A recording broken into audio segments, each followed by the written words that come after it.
Hello, hello, everybody. Water Bear here. I have some tea to spill all about the Great Conjunction. Okay, I've already made a video all about the exact event of the Great Conjunction, but I want to bring 2 points to you guys. Okay, the first thing is I am super excited for the Great Conjunction, but mainly for the long-lasting effects and not necessarily for the implications of what will occur in late December and January. Okay, it really is going to be an amazing energy shift.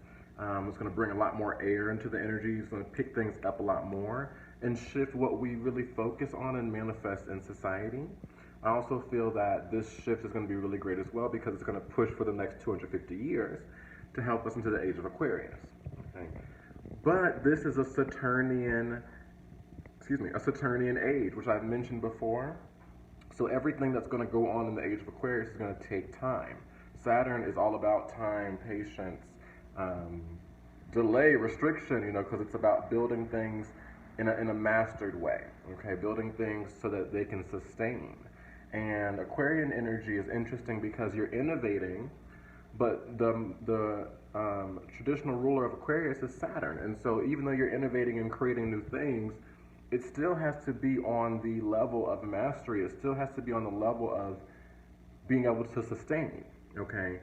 Which is why I think Aquarius is such an important energy, because it's not just about creating new things and hoping that they're going to last. You have to have the mindset and the ability to look at the past and see how things have worked, look at your ideas and try to fit those innovative ideas into certain structures so that they can sustain based on the reality that you're in, okay? And so that's what we have to focus on in this next 2,500 years of the age of Aquarius, okay? Yes, it's about innovation. Yes, it's about creating new things. It's about equality. It's about humanity. But it's going to take a lot of time to get into that kind of utopian energy that we feel with Aquarius. Aquarius rules the star card. And it has that very, utopian quality about it because it's constantly looking into the future at how to improve and tweak things, okay? So you have to kind of have a utopian mindset to constantly see how you can improve. And so in saying all that, recently, this past week, I had 7 clients, and if you count myself, 8, that had a certain thing going on where the past Great Conjunction was dealing with one certain theme, and now this new Great Conjunction is about to start a new theme, but it's not just this event happening now, it's going to last for 20 years.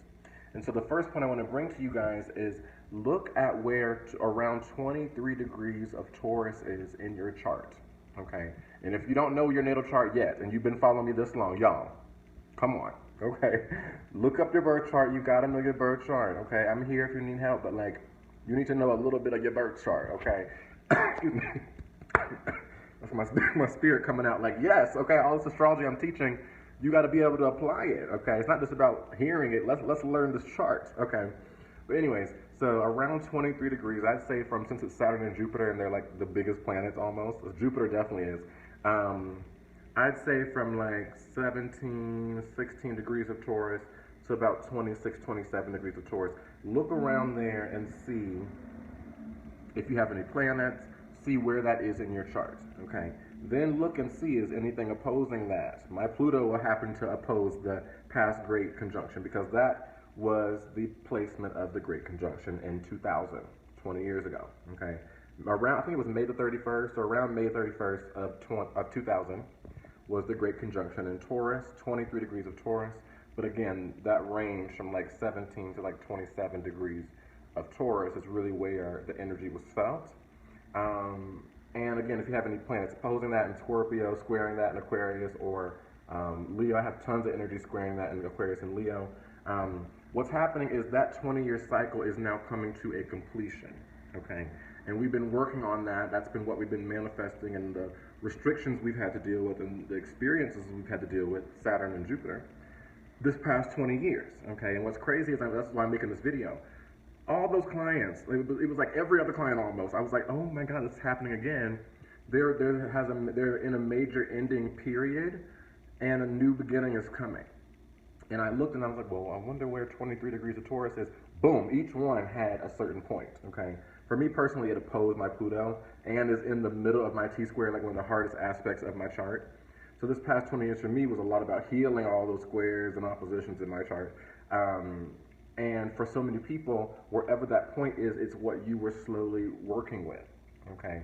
And for 20 years, and it's Taurus. Taurus is about slow growth. Okay. And so this new cycle is starting a new 20-year cycle. And so it's really important to look at where the placement is of that last 20-year cycle. So you can see over the past 20 years what you were manifesting and what you were working through and what areas mainly were restricting you so that you could build that area in Taurus, okay? And what experiences you got so that you can build that area in Taurus. It's Saturn and Jupiter.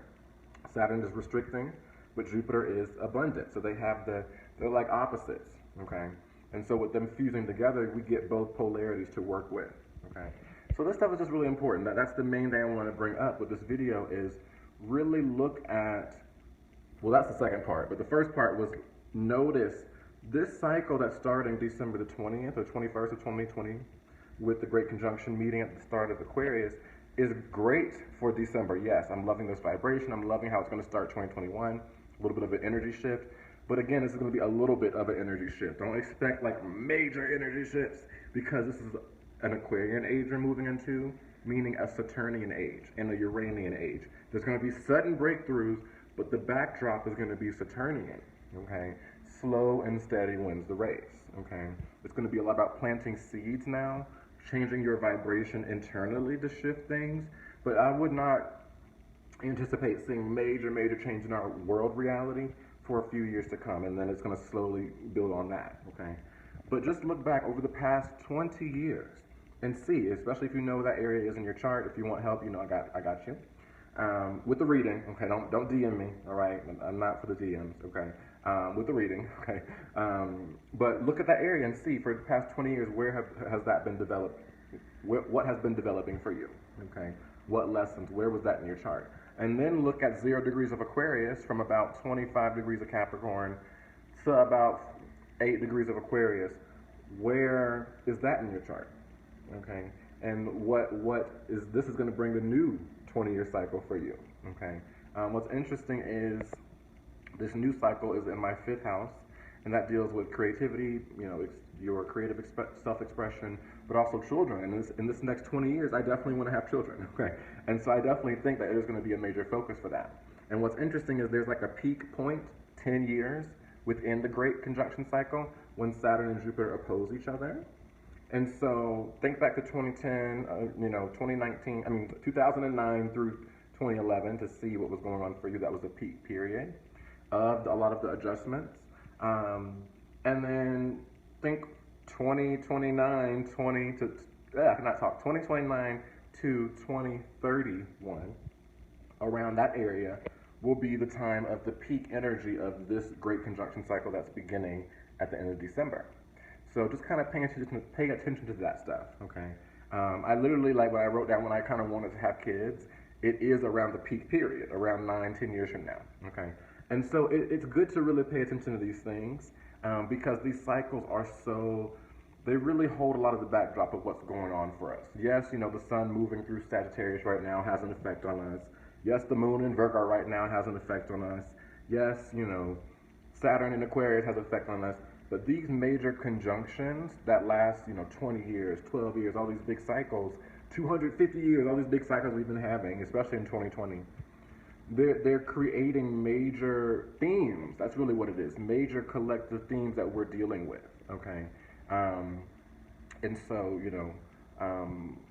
that's basically what I have to say. Just to give I was thinking of an example. This past one was in Taurus, like I said before, okay? And think about collectively what's happened in the past 20 years with Taurus-like things, our belongings, okay? It's become a lot more easy to get things over this past 20 years. Now anybody can have a cell phone, anybody can really have access to the internet. I mean, not everyone, but like it's a lot more accessible. Financially, money's changed so much. It started in 2000 and now we got like Bitcoin and people are making money off of YouTube and there's so many things, okay? That's Taurus. All right. Think about food. Now there's vegan burgers and all kind of things like that. We really put a lot of emphasis on manifesting earthly belonging things for our 5 senses, Taurus, this past 20 years. okay? And the focus we had was on money, on making money, on building something slow and steady wins the race, on stability, okay? These are Taurus-like things. That's what our focus has been the past 20 years. Now, for example, this has happened in my ninth house. That past great conjunction happened in my ninth house of foreign travel, foreign exploration, philosophy, the higher mind, college, long distance travel, expanding your mind and expanding your environment.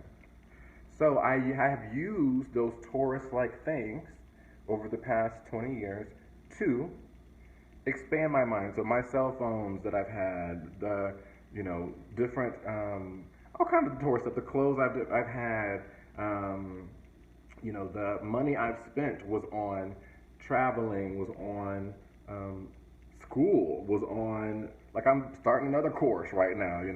It's on learning. I'm using my computer for discovering and studying astrology, and I'm using, ninth house is also teaching and sharing your philosophy. So I'm currently sharing my philosophy on my phone.